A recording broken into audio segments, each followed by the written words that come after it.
Oi, Manu.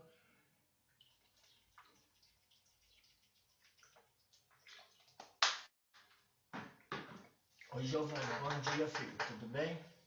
Oi, professor. Bem. Oi, Daniel. Olá. Oi, Bia. Oi, Manu. Oi.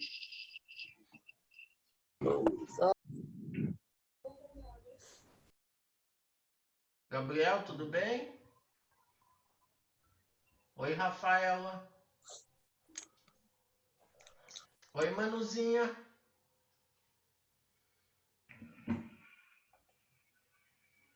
Oi, Rafinha.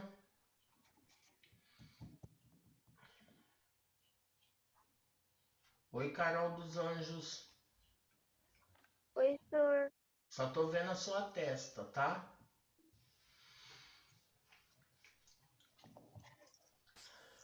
Tudo bem com vocês? Oi, Gustavo. Tudo bem?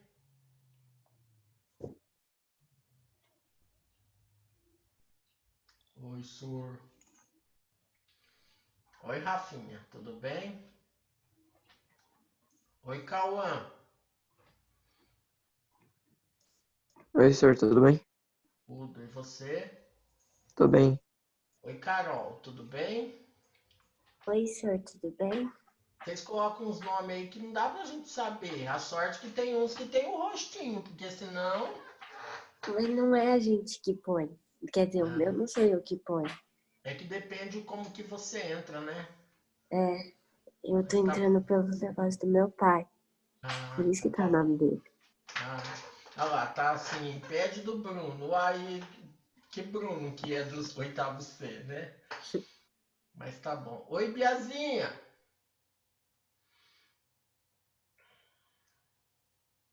Bia? Caiu? E aí, Daniel e Gabriel, tudo bem?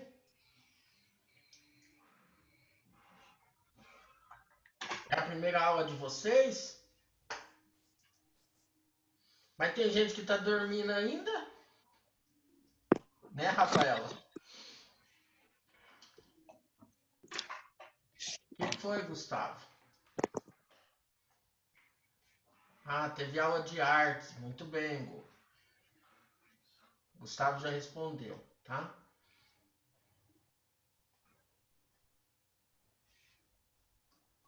Oi, Bia, tudo bem? Você me deixou no vácuo, eu falei, oi, Bia, você caiu?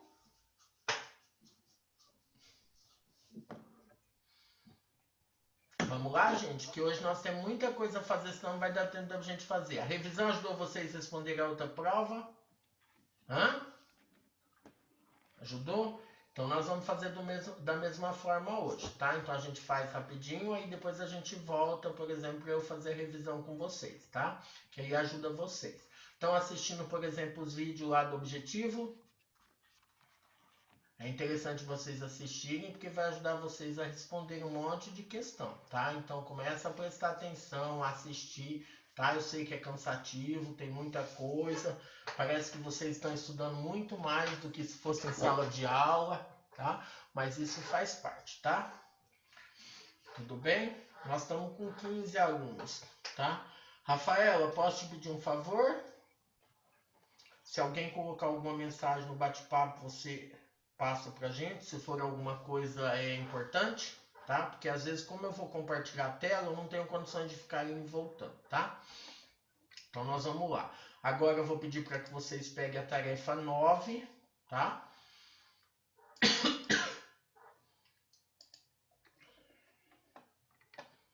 Tarefa 9 eu pedi para que vocês fizessem para hoje, tá?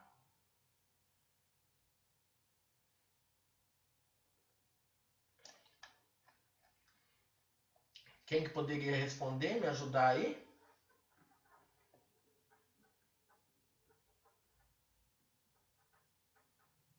Vamos, gente. Eu posso. Pode ser, Giovana? Então vamos lá. Observe os mapas e responda as questões a seguir. O mapa 1. Os biomas terrestres, né? Então nós temos lá. Qual o critério utilizado para fazer essa regionalização? A divisão de diferentes biomas em diferentes regiões do mundo? Pode ser, olha lá, divisão segundo os biomas, né? Então, qual é o critério? Biomas, né? Segundo os biomas. Questão B. O que ela nos mostra? Eu também. Pode ser? Vamos lá. Senão não vai dar tempo. Nos mostra a diversidade dos biomas e dos diferentes climas ao redor do planeta. Muito bem. Você pegou na coisa ou não? Na tarefa Oi? NET? Você pegou também na tarefa NET ou não? Não. Ah, tá. Essa daqui a gente tinha falado na aula passada também, né? Olha lá, ó. Aham. O que que elas não mostram? A diversidade biológica e climática do planeta. Por quê? Seriam os tipos de clima, né? Com as diferentes espécies vegetais e animais, tá? Aí nós temos a C. Quais os limites que ela impõe para entendermos o mundo atual, Giovanni? Essa eu não entendi muito bem. Então, que limite que ela coloca para nós, né? Então tá lá, ela nos mostra o quê? Aonde o homem interferiu, aonde o homem está mudando e tudo mais. Quais são os limites? Quem que põe o limite, por exemplo, de onde começa, onde termina? O homem, né? Então, devido à Aham. interferência de quem? Do homem, né? Obrigado. Mapa 2. Carol dos Anjos, pode me ajudar? Sim. Então vamos lá. Mapa 2, línguas oficiais, né? Então nós temos aí, qual o critério utilizado para fazer essa regionalização? Eu coloquei as línguas. As línguas oficiais de cada país, né? Nós temos um exemplo Canadá que tem o francês e o inglês, né? A B, Carol, o que ela nos mostra? A diversidade de língua e onde elas se encontram. E aonde elas se encontram, né? Ou seja, a diversidade linguística, né? Do planeta e aonde existe cada língua, né? E a C? Senhor, não sei se está certo, mas eu coloquei que temos bastante meio de comunicação. Mas não sei se está certo. Quais os limites que ela impõe, né? A questão da área de colonização, a região de cada língua e tudo mais. Olha lá, ela nos mostra a diversidade linguística de alguns países apresentam, né? Por que de alguns países? Aonde que está concentrada as regiões e tudo mais, tá bom? Então ela nos mostra as diversidades linguísticas que alguns países apresentam, né? Que limite é esse do mundo atual? Porque tem países que falam mais de uma língua, tem regiões, por exemplo, né, continentes que têm mais de uma língua e tudo mais. Mapa 3. Quem poderia me ajudar? Rafaela? Mundo desigual. Então vamos lá, Rafaela. Qual o critério utilizado para fazer essa regionalização?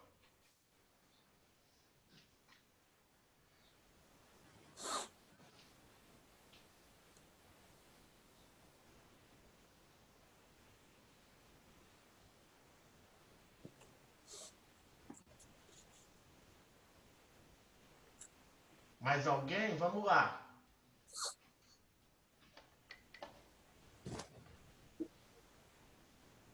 Cauã?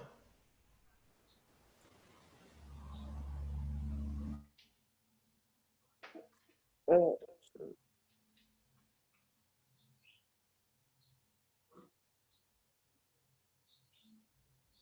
E aí, quem poderia responder? posso falar o que eu... Pode, Giovanni. Vamos lá. É, a divisão entre os países ricos e os países pobres. Isso, olha lá, a divisão entre países ricos e países pobres. Muito bem. O que ela nos mostra? Ela nos mostra que a maior parte dos países pobres está no centro ou no sul do mapa, e os mais ricos estão ao sul, com exceção da Austrália e Nova Zelândia. Os Não, e mais os ricos mais ricos estão ao, estão ao ao norte, norte. ao norte, Isso. Então, olha com lá, o que exceção ela da... nos mostra? Apesar de haver países ricos no hemisfério sul, há uma grande concentração de países ricos no hemisfério. norte, né? A maior quantidade de países ricos estão aonde? No hemisfério norte.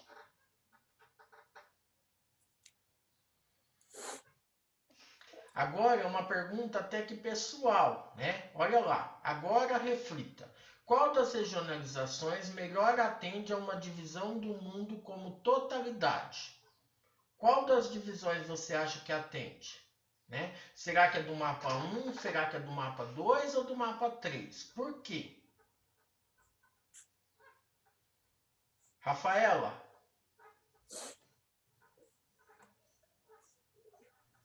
Oi. Oi, Rafa? Oi. Ah, Eu escrevi o mapa 1. você escreveu o mapa 1. Por quê? Porque eu achei que é o que mais define o mundo Tá, então, agora. isso. Você acha que é o mapa dos biomas, tá?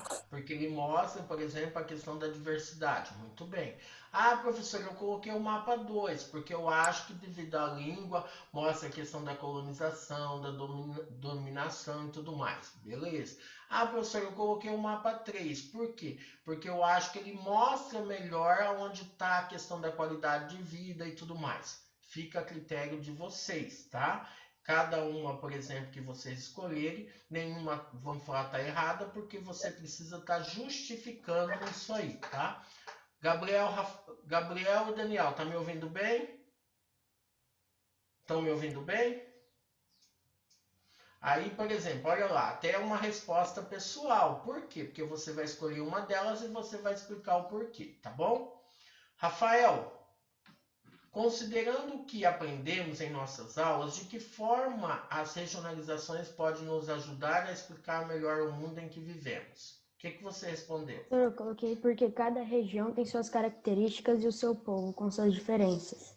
Muito bem. Então, o que dá para a gente perceber? Olha lá. Ao agruparmos os países em regiões, estabelecemos importantes princípios, comparação, permitindo fazer análise e relações entre eles. Rafael respondeu muito bem com as palavras dele, tá bom? Tudo bem? Alguma dúvida? Tá.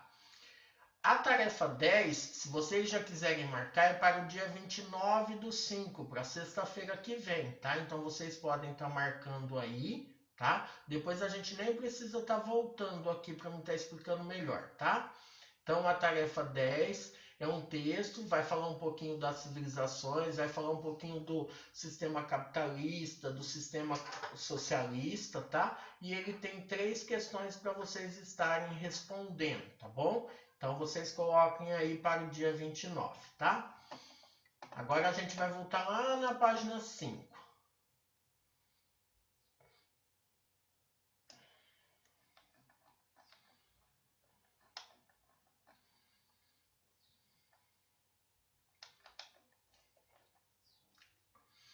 Na página 4 a gente falou um pouquinho sobre o lugar, conceito de região e regionalização. Falamos dos tipos de diferentes paisagens, tá? Até para que a gente entenda, tá? Aí a gente tinha algumas questões para estar respondendo. Nós já fizemos isso na aula passada, certo? Certo, Daniel? Tá? Aí depois nós analisamos aqui e fomos para a tarefa 9. Agora nós vamos analisar o que? Na página 6, o conceito de região e de regionalização, tá? Quem poderia estar lendo essa parte aqui para mim? Para entendermos o conceito.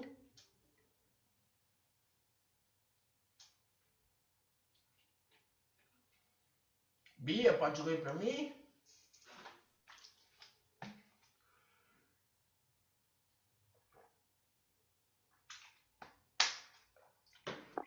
Qual das, professor? Para entender, aqui ó. Para entender o conceito de regionalizar, precisamos antes pensar no significado de região.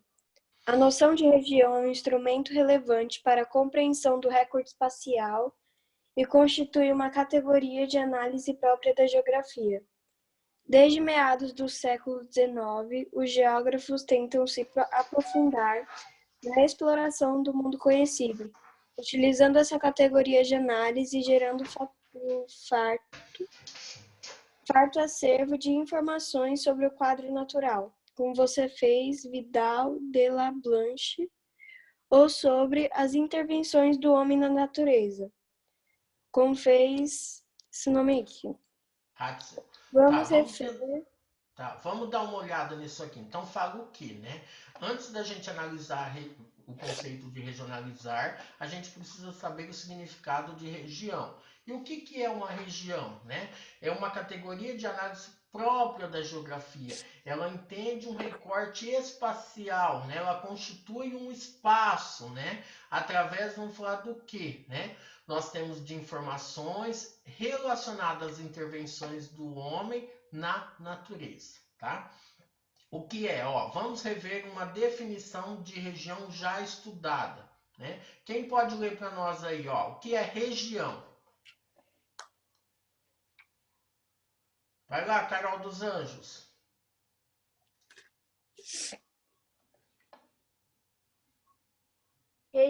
Dá para me ouvir, senhor? Pode ler. Região é uma área da superfície terrestre que apresenta características naturais, geomorfologia, vegetação, clima, entre outras, presentes em uma região natural, e humanas, culturais, econômicas, políticas e sociais, entre outras, que a diferenciam das demais áreas, configurando uma relativa unidade ou identidade externa. Olha que é interessante para a gente pensar, ó, região, características naturais e características humanas, né? Dentro das características naturais, nós temos a vegetação, clima, geomorfologia. Dentro das características humanas, nós temos a questão cultural, econômica, política, social, né? Ou seja, que elas acabam diferenciando, né, uma das outras através desse conceito, tá? Aqui nós temos, por exemplo, quem continua para nós aí? Manu?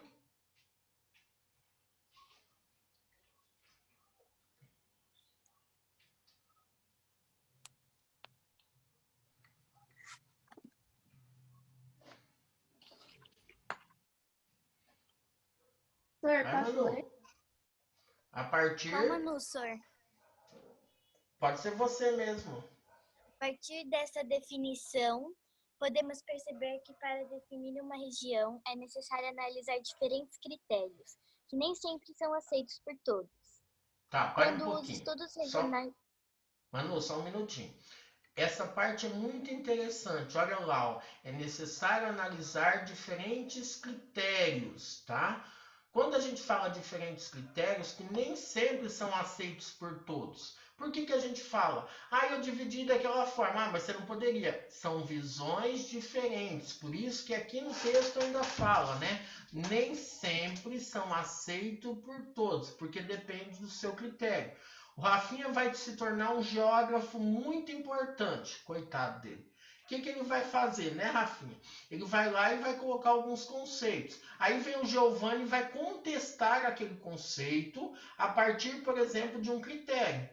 Ele pode? Ele pode. Por isso que eu estou falando. Nem sempre é aceito por todos, né? Nós tivemos aí Jurandir, nós tivemos Assis Nassib Abissaba, que foram várias pessoas que definiram, Milton Santos, que definiram, por exemplo, algumas regiões para o território brasileiro. Algumas aceitas, outras não, tá bom? Pode continuar, Manu. Quando os estudos regionais começaram a ser feitos, os geógrafos queriam descobrir as características de determinados lugares que ainda não eram desconhecidos. Por isso, aprofundaram os estudos bem localizados sobre a natureza e sobre o homem, que nela vivia como um de seus elementos. Essa perspectiva trouxe um conhecimento mais aprofundado sobre as várias regiões do mundo, mas o problema era que elas não pareciam ser mais do que partes do mundo, aparentemente sem conexões entre si. Tá, a gente pode até pensar, algumas regiões parece que elas não se conectam, mas hoje, nos dias atuais, você acha que a gente consegue viver em uma região sem contato com a outra? Isso nós não conseguimos. Um exemplo disso é até o vírus que nós temos, né? Que acabou se proliferando, vamos lá para o mundo inteiro, tá? Quem continua?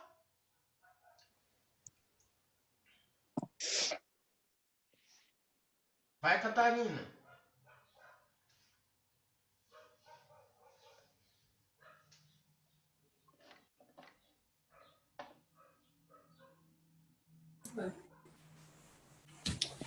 Durante muito tempo, até o início do século XX, estudos regionais se multiplicaram.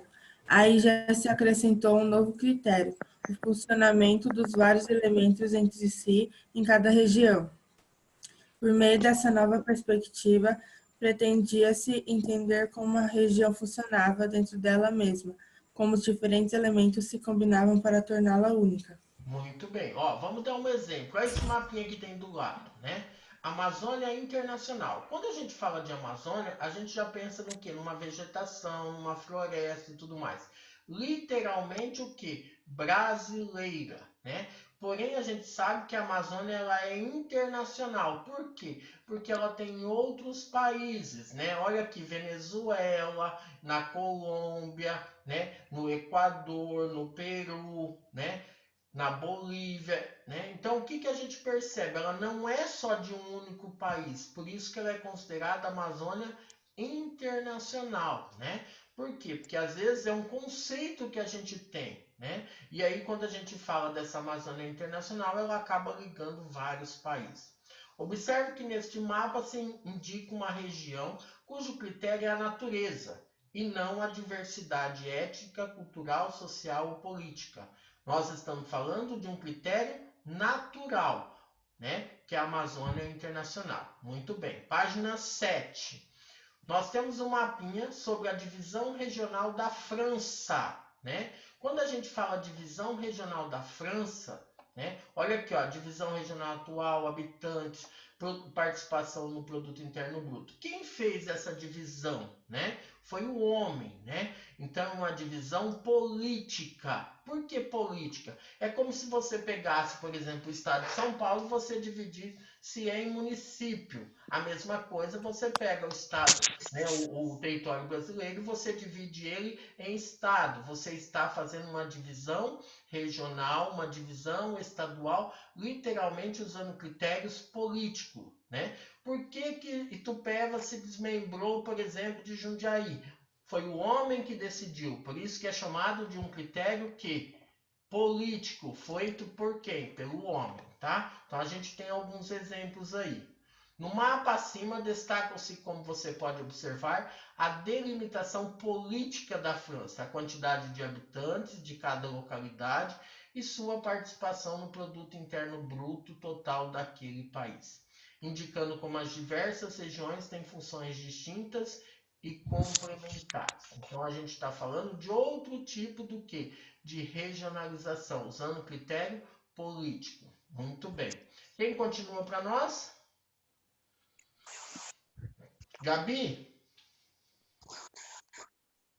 Oi, senhor. pode ler para nós? Esse tipo de regionalização, para começar, Isso, pode. esse tipo de regionalização permite aos países o planejamento de políticas públicas de interesse para a integração entre suas regiões. É o Estado que delimita e organiza essas regiões, segundo suas características, integrando-as como complementos uma das outras. Continua? Pode continuar. Regionalizar assume aqui dois sentidos: dividir parcelas do espaço nacional, agrupando espaços homogêneos e dar competências às instituições regionais. Você pode perceber que apenas com essas concepções de região fica difícil ter uma dimensão do contexto mundial. Elas não explicam, por exemplo, como os países estabelecem relações entre si, nem a partir de que princípios essas relações ocorrem. Porém, permitem explicar a diferença de importância política entre as diversas regiões e as eventuais desigualdades entre elas. Muito bem. Para um pouquinho, Gabi. Uma coisa que eu gostaria de chamar a atenção de vocês, ó, esse tipo de regionalização permite aos países o planejamento de políticas públicas de interesse para a integração entre as regiões, quando a gente fala de divisão política. Aí, por exemplo, aqui, ó, você pode perceber no segundo parágrafo que ele fala, por exemplo, de dois sentidos, né?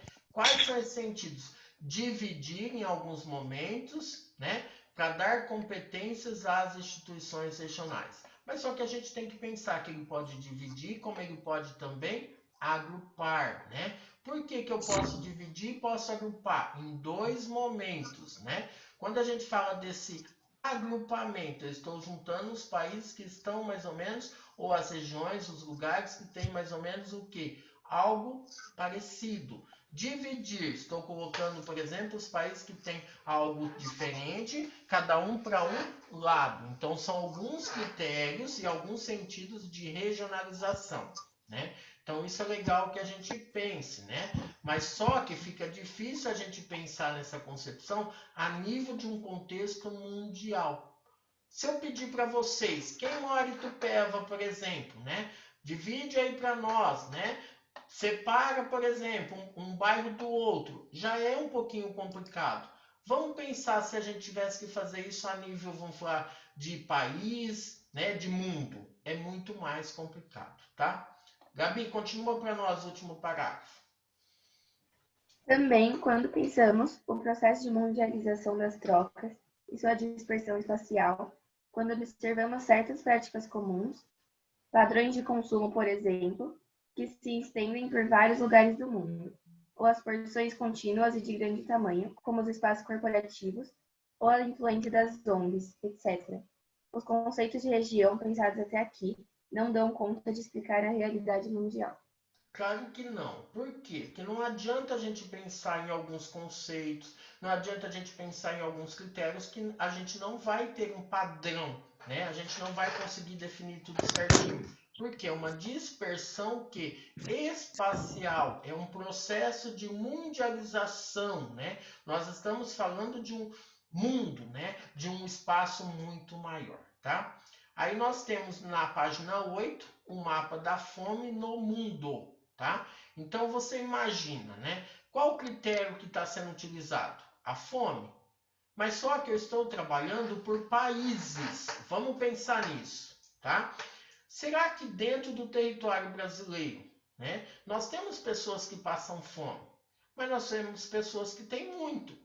Então quer dizer, qual o critério que eu vou estar utilizando? Vou pegar uma média, não vou pegar uma média? Como que eu vou estar fazendo isso? Eu pego a riqueza do país e vou dividir pelo número da população. Nesse caso, eu vou ter, por exemplo, uma renda até boa para todo mundo. Mas só que eu tenho a desigualdade social, enquanto poucos têm muito, muitos basicamente não têm nada. Então a gente já começa a pensar por aí. Olha lá. Então nós temos o mapa da fome, onde mostra aqui, ó, predomínio de desnutrição na população total. Então se a gente parar para analisar, olha o Brasil, está entre os mais baixos, né? Então vamos pensar, aí nós temos uma grande quantidade de pessoas passando fome, né? Mas ela não aparece porque você está analisando a nível mundial, a nível nacional. É a mesma coisa chegar para vocês e falar: você gosta de morar em Jundiaí? Gosto, olha, é excelente. Tá, mas só que tem gente que mora em bairro que às vezes não é tão bom assim, certo? O mapa acima, cujo critério é a distribuição de alimentos, mostra mais detalhadamente as diferenças e não as semelhanças, tá? Então, você acaba mostrando... Oi, pode falar. A Venezuela, a fome é muito baixa? Oi? Na Venezuela, a fome é baixa? Então, só para você ver, tudo bem que esse mapa é de 2014 e 2016, tá? Mas em 2000 nós tivemos um maior problema, começou lá em 2018, né? Então, quer dizer, ainda não aparecia todos esses problemas que se tinha. Mas mesmo assim, ó, ela está aparecendo muito baixa. A gente sabe que tem uma grande quantidade de pessoas saindo de lá, vindo para o Brasil procurando uma melhor qualidade de vida, né? Então já começa por aí, né? Uhum. Tá? Quando a gente analisa espaços maiores, a gente acaba entrando nessas contradições. É igual quando a gente analisa, por exemplo, o que, né? Distribuição de renda. Muito bem. Vou trabalhar com a questão da renda per capita do Brasil. Nós temos uma renda boa, mas só que nós temos muitas pessoas passando dificuldade, né? E não aparece, porque a gente pega no contexto nacional, tá? Gabriel, já que você destravou seu microfone, lê esse parágrafo para nós. Tá. O diante do mundo, sir? Isso. Diante do mundo em que vivemos, onde há conexões cada vez mais próximas com outros países e se estabelecem interações econômicas, sociais, políticas, ambientais e informacionais que afetam a todos. Essas formas estanques de região não conseguem atender ao reconhecimento do espaço geográfico mundial. É necessário ampliar o conceito e, para isso, a elaboração de outras ciências como a história, a economia, a sociologia e as relações internacionais é fundamental. Por isso que a gente fala, né? Então não adianta hoje, por exemplo, igual você deu o exemplo da Venezuela. Venezuela está passando por um problema muito sério, mas só que a gente vai ter que fazer o seguinte, a gente vai ter que pegar, por exemplo, outras ciências, como a questão da história, e voltar um pouquinho no passado para a gente conseguir entender, né? O que está acontecendo hoje? Por que, que veio acontecer? É igual quando a gente fala, por que, que o Brasil está desse jeito, né? Vamos voltar desde a época da colonização para a gente começar a entender, né? Então são alguns conceitos, algumas formas de entendimento que a gente tem que ter, tá bom? Leia com atenção o texto a seguir, tá? Gustavo, você pode ler para nós, por favor?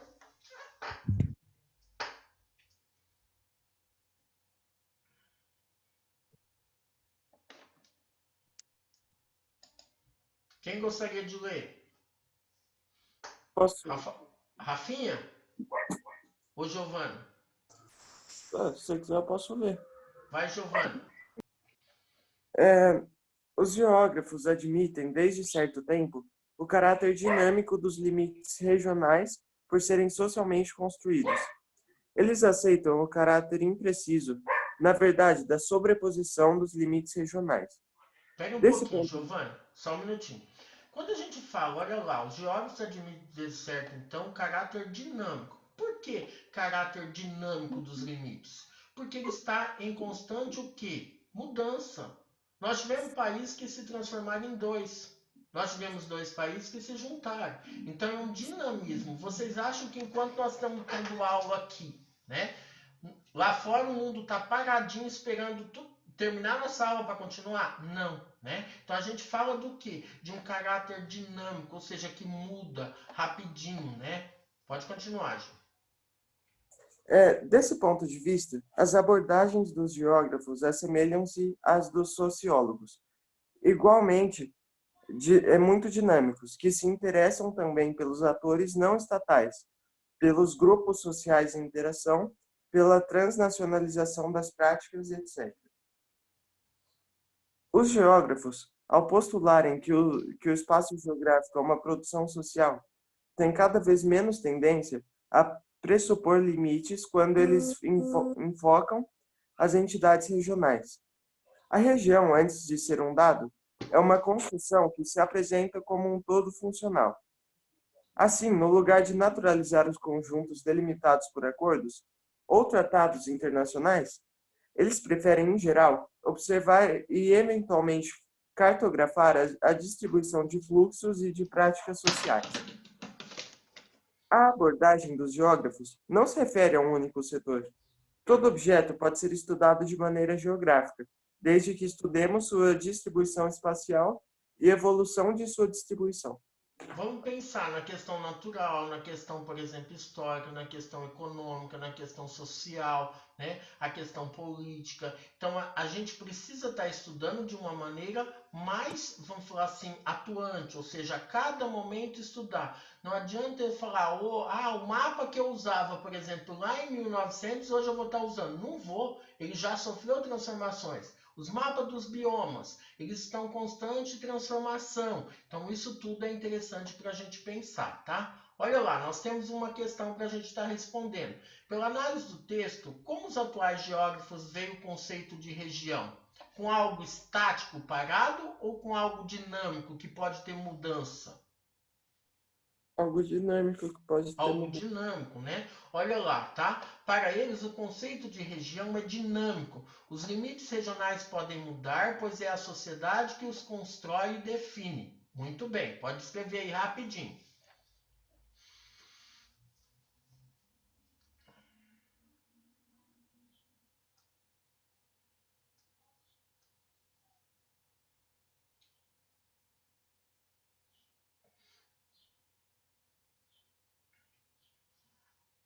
Questão B. Você acha que essa nova forma de ver a geografia permite entender melhor o mundo atual? Explique. Você acha que essa nova forma de ver a geografia como algo dinâmico, como algo que está em constante transformação, isso vai ajudar a entender o mundo melhor? O que vocês acham? Sim. Sim, né? Por quê? Porque aí a gente começa a entender todas as mudanças existentes no mundo, a nível, por exemplo, de região, a nível de local e tudo mais, tá? Olha lá, ó. Espera-se que o aluno perceba que sim, hoje os espaços estão mais interligados e não podemos estudar e entender as regiões com as áreas isoladas, mas como áreas que se completam, né? Complementam uma da outra, né? Acabam interligando.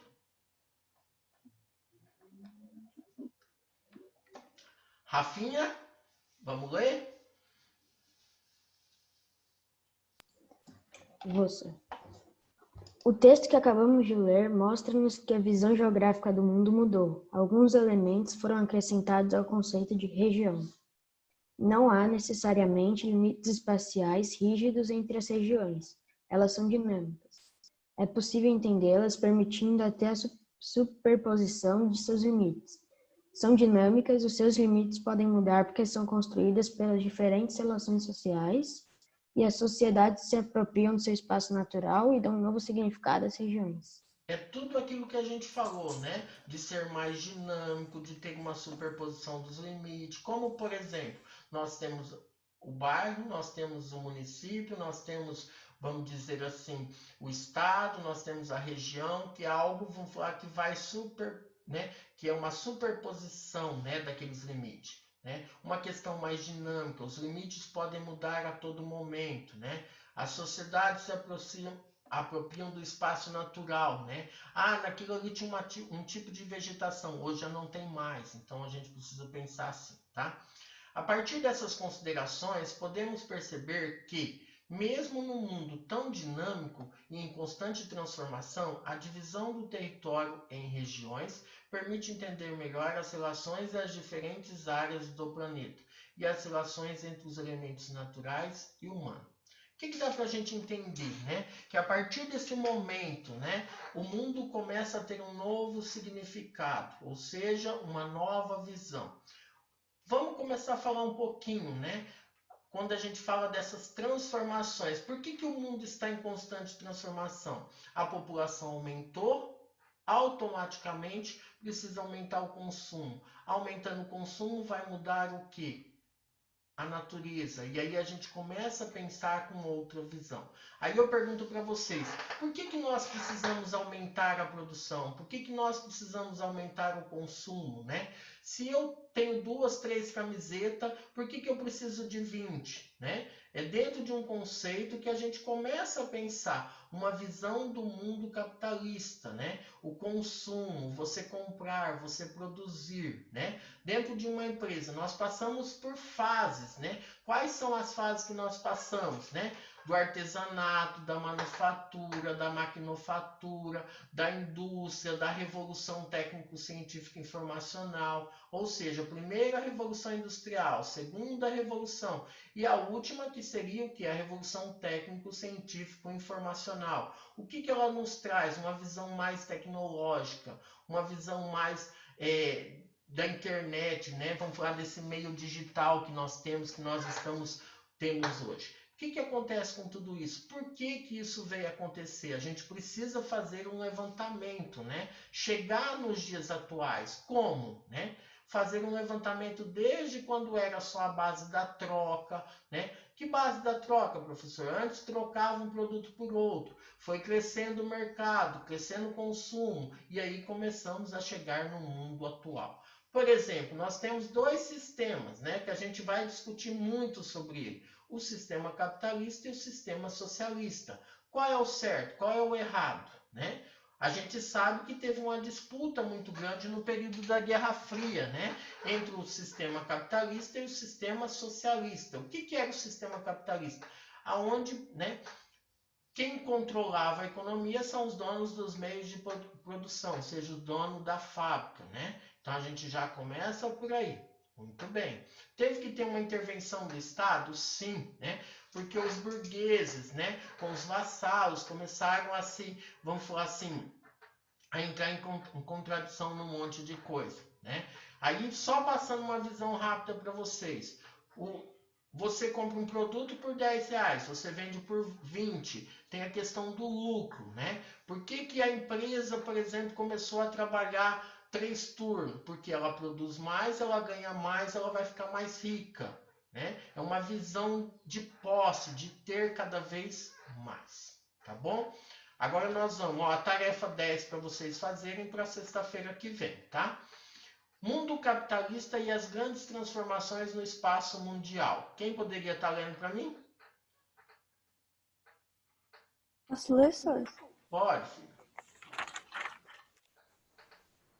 Com o colapso do sistema feudal, século 13, 13 e 15, e com o desenvolvimento das cidades medievais, onde se produziam, armazenavam e distribuíam produtos que animaram as transformações da economia da sociedade medieval. Surgiu uma nova classe social, a burguesia. Isso trouxe novas relações de trabalho no comércio e na produção artesanal.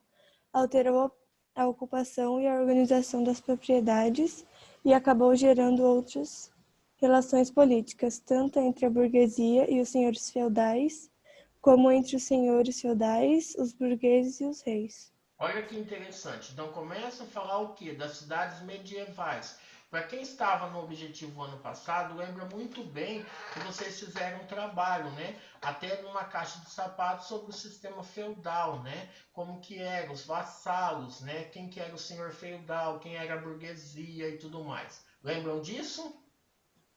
Tá? Então, aonde a gente fala do quê? Começou a alterar a ocupação. Por quê? A ocupação e a organização das propriedades. Começou a gerar o quê? Uma relação política, né? Entre a burguesia e os senhores feudais, né? Ou seja, a burguesia, o senhor feudal e o rei, né? Como que era, né? Isso aí, tá? Continua, Rafaela. Com o aumento da população, houve a necessidade de mais produtos, desenvolvendo-se assim uma indústria manufatureira, que faria nascer uma economia de mercado. Com isso, o espaço geográfico foi gradualmente expandindo-se por toda a Europa, criando novas rotas comerciais para várias regiões. Olha que interessante, né? Quando a gente fala das grandes transformações no mundo, né, no espaço mundial, a gente precisa pensar aqui, né? Uma economia de mercado. Por quê? Devido à indústria manufatureira, precisou criar uma economia de mercado. Nenhuma empresa que você vai estar criando uma indústria, ela não vai ter uma economia, né? Ela precisa pensar o que ela vai produzir, como que ela vai produzir, né? Dentro do sistema capitalista, por exemplo, se pede muito a questão do lucro. Quanto mais eu produzo, vendendo por maior preço, eu vou ganhar mais. E aí eu vou obter lucro, que é o que vai me expandir, certo? Aí a gente tem um exemplo do mapinha, né, mapa das rotas comerciais na Baixa Idade Média, né, aonde eles circulavam e tudo mais. Então a gente tem aí as rotas terrestres, as marítimas e tudo mais, né? Aí depois aonde acontecia, por exemplo, as feiras, que era a questão das trocas e tudo mais. Aí na página 11, quem continua para nós?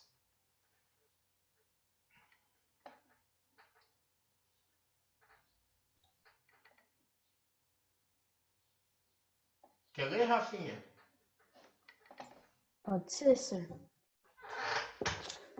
Para os burgueses, especialmente para os comerciantes que se dedicavam à circulação de matérias-primas e à distribuição da produção artesanal, era importante contar com mais segurança nas estradas, que estavam sob o domínio dos senhores feudais, e também com a liberdade de nelas circularem sem pagar a eles taxas de alfândega. Você imaginava, hoje a gente tem, por exemplo, os policiais que são os policiais rodoviários, né? Naquela época você tinha, por exemplo, a segurança nas estradas. E aí, se você passava e você não estava do lado do senhor feudal, ou seja, dos chefes daquela época, você tinha que pagar uma taxa alfandegária para passar com aquele produto. Hoje acontece isso? Acontece. Quando você compra um produto, vamos falar, vindo de outro lugar, você tem que pagar imposto por aquilo ali, tá? Pode continuar, Rafa. Passou a ser cultivada entre os burgueses a ideia de lucro, em conflito com a ideia medieval do preço justo. Os burgueses passaram a admitir que o tempo é dinheiro, ou seja, dinheiro empregado em algo precisa render. Esse rendimento deve ser maior do que o investimento inicial. Isso valia para o dinheiro empregado na compra de matéria-prima, para o transporte e também para os empréstimos. Isso quer dizer o quê? Você ter o quê? O lucro. Você compra, por exemplo, você está produzindo e vendendo porque você quer obter o lucro. O lucro é o que vai te deixar, vamos falar assim, com posse, com dinheiro, né? Esse ganho de dinheiro na Idade Média era denominado usura e condenado pela Igreja. Para o desenvolvimento desse comércio intenso, que se estendia internamente na Europa e também se dirigia ao Oriente por Constantinopla, era preciso mais segurança e liberdade para os burgos. Isso levou os burgueses a se aliarem aos reis, financiando seus exércitos, o que alterou a relação entre os reis e seus vassalos e provocou o surgimento dos estados nacionais. Os reis foram muito importantes na criação de possibilidades de estabelecimento de novas rotas comerciais com o Oriente após o fechamento das possibilidades pela via de Constantinopla, em 1453. Vocês lembram que o ano passado nós já estudamos sobre o mapinha das grandes navegações, né? Saíam, por exemplo, daqui, iam, por exemplo, até a Índia, né? Por essa rota. E aí, como Constantinopla foi fechado, o que aconteceu? Eles tiveram que se aventurar pelo mar, ou seja, pelas rotas marítimas, né? Até chegando, por exemplo, a Porto Seguro, vamos falar assim, hoje, né? Literalmente aí o Brasil, né? São alguns exemplos que a gente tem.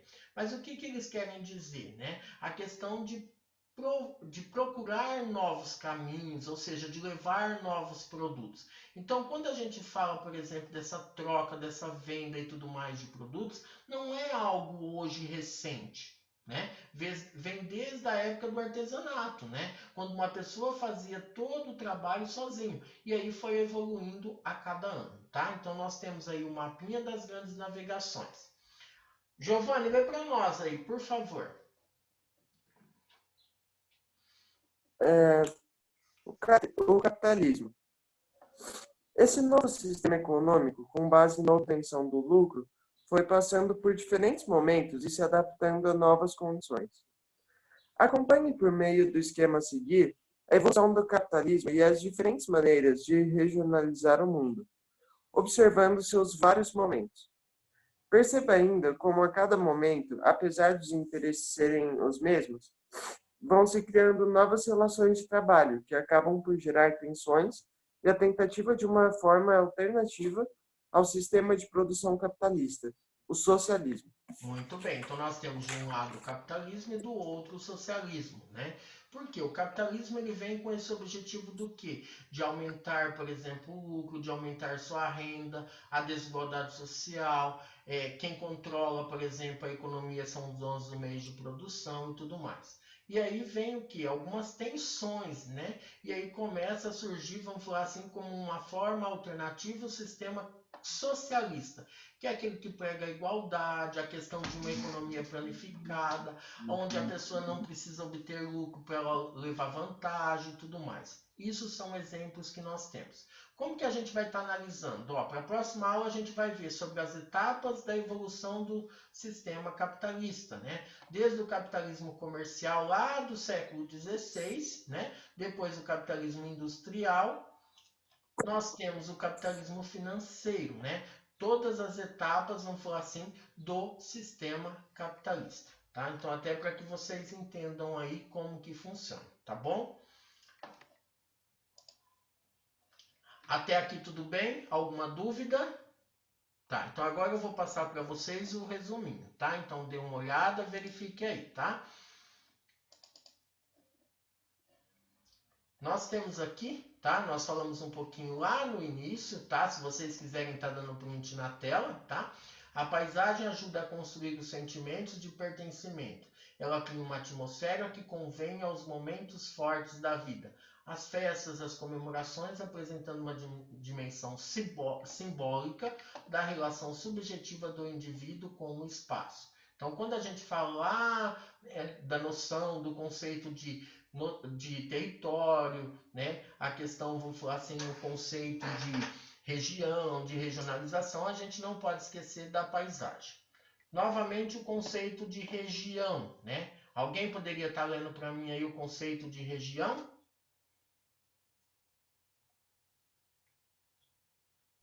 Posso? Pode. A região resulta de uma elaboração racional e intencional do ser humano. Tem a finalidade de facilitar a análise, a gestão e a compreensão de uma determinada área e dos elementos que a compõem. Em geral, a região pode ser entendida como uma área que foi dividida, obedecendo um critério específico. Algumas regiões surgem de forma natural e são estabelecidas sem que seja necessária a especificação de um critério que as defina ou classifique. Elas são chamadas de regiões naturais. Muito bem, então aí nós damos o conceito novamente de região. Vocês viram que às vezes os conceitos eles mudam, porque depende de quem está analisando. Lembra que a gente falou lá? Às vezes o que um aceita, o outro não aceita, tá? Quem poderia estar lendo o conceito de lugar aí para nós? Deixa eu ver alguém aí. Vamos lá? Dani, você pode ler para nós? Daniel, Akio. Olá. Tá. Ah, tá. É de lugar, né? Isso. Seria de região, né? Só pra É saber. aqui no. Não, aqui na tela, aqui nessa página aqui. Ah, achei. O conceito de lugar é o espaço percebido, ou seja, uma determinada área ou ponto do espaço da forma. Como estão entendidos pela razão humana, seu conceito também se liga ao espaço afetivo. Aquele local em que uma determinada pessoa possui uma certa familiaridade ou intimidade, como uma rua, uma praça ou a própria casa. Muito bem, tá? Então aqui nós estamos analisando o conceito de lugar novamente. As mudanças da era tecnológica e do capitalismo informacional não atendem às expectativas. Podemos dizer que essa etapa do desenvolvimento provoca modificações no mundo do trabalho e flexibilizando. Então, olha lá, estamos falando o quê? Dessa era dos capitalismo informacional. Lembra que eu falei para vocês de todas as fases? Artesanato, manufatura, maquinofatura, primeira revolução industrial, segunda revolução industrial e o capitalismo, por exemplo, informacional, que literalmente a era o que? Tecnológica, muita tecnologia, tá?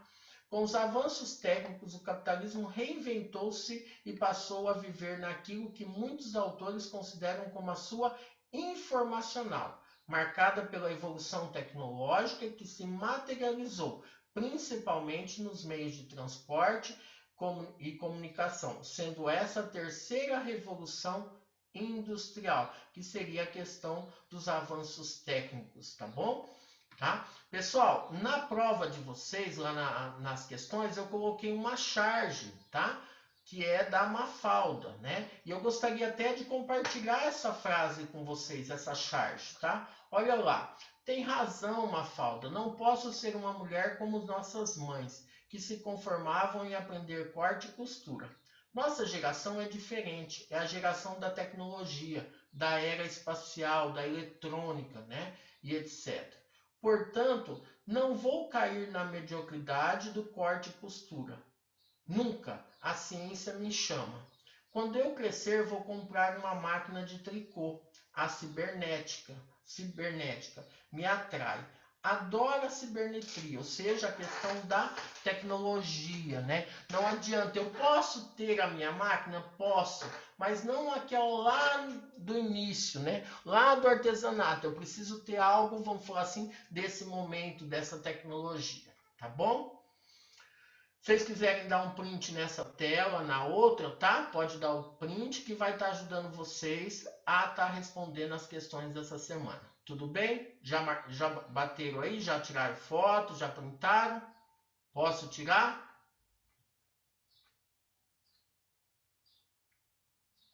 E aqui, já anotaram? Daniel, Gabriel, já marcou? Tá. Tudo bem, pessoal? Alguma dúvida? Gostariam de perguntar alguma coisa? Carol dos Anjos, tudo bem? Tá. Giovanni, belezinha? Tá? Tudo certo. Tá bom, então. Rafinha, Gustavo, Ana. Tá, se tiver alguma dúvida, tá? Dê uma olhada, verifique aí, assista, tá? Para não ter problema. Vocês têm aula agora? Tá, eu tenho uma agora às 10 horas, tá? Então eu estou liberando vocês, estou fechando a sala, tá bom? Pessoal, beijo e se cuida, tá? Rafa, beijão, tá? Bia, tchau, tchau. Tchau, Giovanni, tchau, Rafael. Tchau, Gabriel, tchau, Daniel. Tchau, Vitória. Tchau, professor.